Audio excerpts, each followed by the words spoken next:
All right, class, let's get started with our science lesson today. Yay! Recently, we have been learning about the key elements that plants need in order to survive, and we have also learned about the different parts of plants. So in the next few weeks, you guys are going to learn what each plant part does. So let's review what we have learned about plants so far.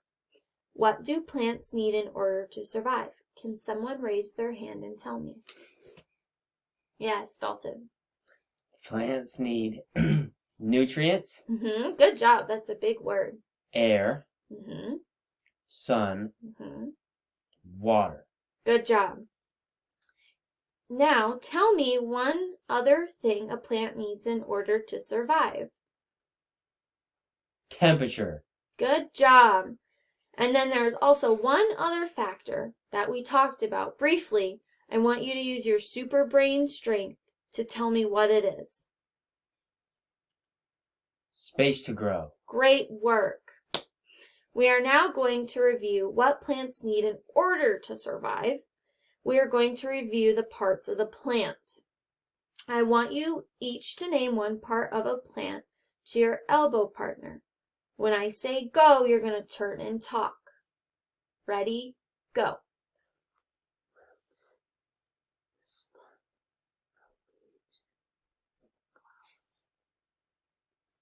All right, Mr. Sun, can you tell me two parts of a plant? The roots and the stem. Great work. Dalton, can you name the other two parts? The leaves and the flowers. But not all plants have flowers. Some don't. Perfect. I like how you included that not all plants have flowers. Great work.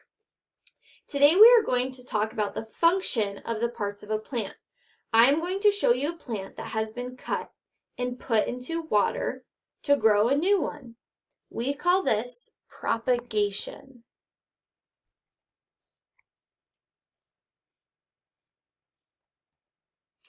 Really quick, let's name the parts of the plant together as a class, and we're going to start from the bottom and work our way to the top. Ready? Roots, leaves, stem, and does it have any flowers? No. No. Great work, everyone. So we talked about what plants need and the different parts of the plant. How do you think the parts of the plant work in order to allow the plant to grow? In other words, to break that question down, what do you think each part of the plant does?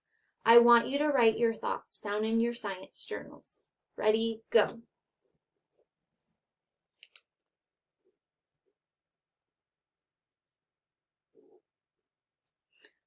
All right, Mr. Sun, what are your thoughts on the question I asked? The roots provide water for the plant, and the stem supports the plant. But I don't know what the leaves do and the flowers. That's okay. We're going to talk about that later in our lesson today. So there are many times when you might need to know the functions of the parts of a plant. For example, if you're planting a garden, you might put flower plants together. This would allow the seeds, if they have them, to spread and grow even more of their kind. We can also use the parts and functions of plants to help us understand how they will grow into big trees or itty-bitty weeds. So today we will be using our previous skills to discuss and go into detail the function of the different plant parts. We will also be using our planted seed as an experiment from last week to help us understand how each plant part does its job.